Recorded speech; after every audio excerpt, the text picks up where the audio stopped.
Uy, tumatawang kaibigan ko, DDS. Ay, girl, kumusta naman, B? Ay, oo, nabalitaan mo na ba? Hindi matutuloy yung impeachment. Kasi nga, buti na, ang galing-galing talaga ni Batubino. Di ba? Isipin mo, gumawa siya ng sarili niyang draft, di ba? Tama yun. Nasa batas yun, lahat tama yung ginagawa nila. Andito ako sa restaurant, ang dami-daming tao dito, B. Ano ka ba? Oh, yes, tama, perfect. Oh, perfect. Oh, manood ka mo ng balita Just update mo ako. Oh, di ba? Perfect yan, yes. Yes, steak. Wagyu. Ang gusto ko yung ang sarap ng pakaluto. Pag medyo malamig-lamig, papa-refire ko yan. Gusto ko medium rare. Yes, please. Thank you. Oh yes, B. Alam ko naman na ikaw din na lagi kang nag-i-steak dyan. Alam mo naman tayo. Hindi tayo pwedeng makabog-kabog ng mga kakamping at ng mga loyalista dyan. Oh. Sige. Kasi tatawagan ko yung magulang ko. Pinadalan ko kasi kanina. 3 milyon. Alam mo naman, may pinapagawa kong bahay doon. Perfect. Okay. Go girl. Manood ka tapos update mo din ako para makapanood din ako kung may mga gandang balita na naman, di ba? Alam mo naman. Yes. Hinintay ko lang yung steak ko. Okay. Bye. Ala, perfect. Sarap ng steak.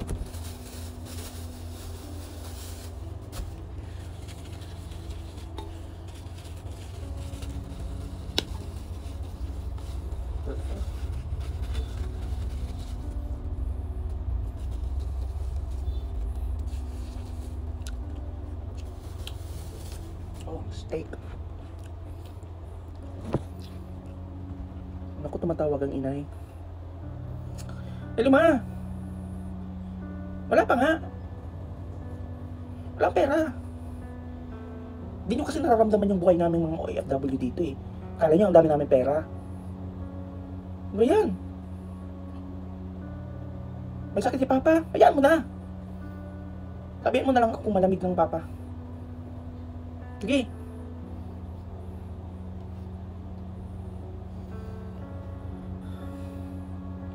Ay, may bagong si Maharlika.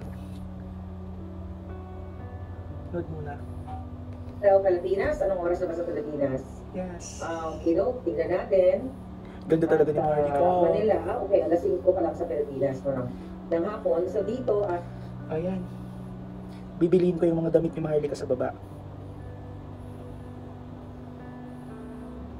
Perfect, B.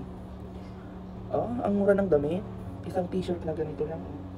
12,000 sa Pinas. Bili. Perfect. Ayan, add to cart. Check out agad, B. Place order. Diba? Peace. Kapatid ko to. Ano, te? Walang pera. Ano ba yan? Wala akong kapera-pera dito. Ano ka ba?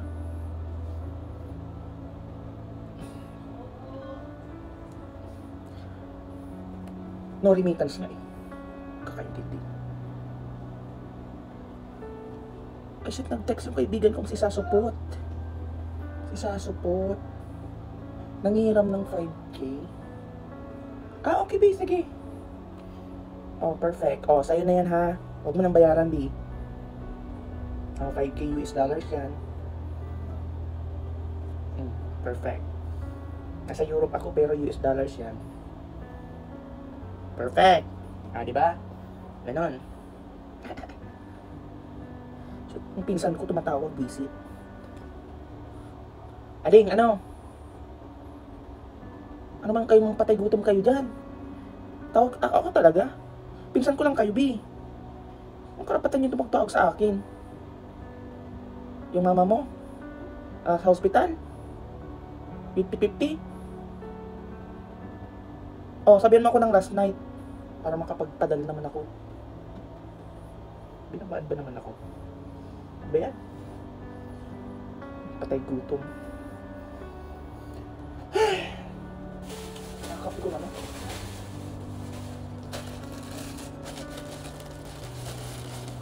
Siyempre, steak tayo. Dito tayo sa Europe steak tayo.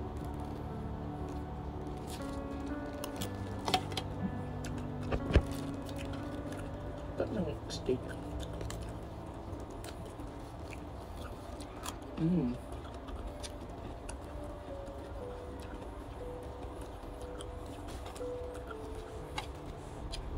Sarap. Sarap ng steak. Ang mayaman talaga.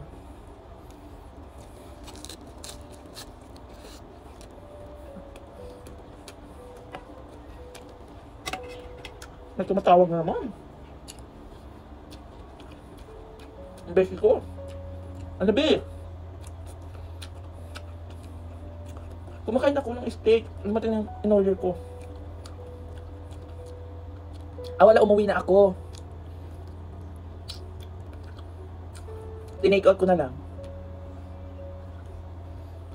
Talaga ba? Sige, enjoy your meal dyan.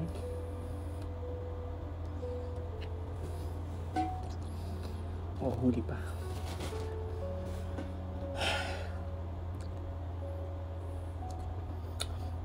Yan, komenta natin si Maharlika. Ay 11:24 AM dito sa Dahig. Ang ganda-ganda mo talaga, idol. Marami tayong pag-uusapan. Samot-saring mga eksena. Wait, may nag-reply yan. Ang idol mo mukhang ginisang bawang. Ay! Ang idol mong si Maharlika mukhang mashed potato. Tingnan ko mga profile nito, mga halimaw na to. Ay shit, maganda siya. Komenta natin. Di ba naanakan ka ng 3?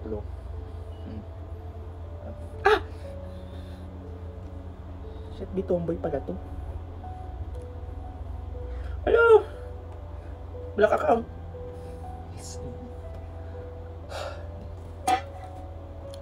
Diyos ko. Diba, ganun yung buhay ng mga DDS. Pag mga kapwa DDS, todo bigay, pakitang mayaman ko, no? Diba, katotohanan. Pero, sa pamilya, mga wala. May pa 0-0 remittance pa. Kaya yung malalaman, diba?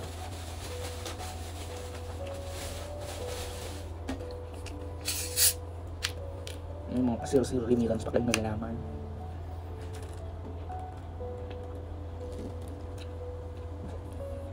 Diba?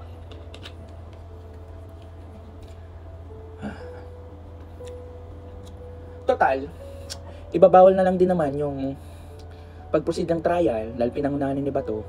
Mga OFW, todo kahit kayo, 0 remittance kayo, huwag kayo magpapadala ha. Hayaan mong matay yung mga pamilya nyo. Yan ang gusto nyo, diba? Hayaan yung manakaw ni Sarah.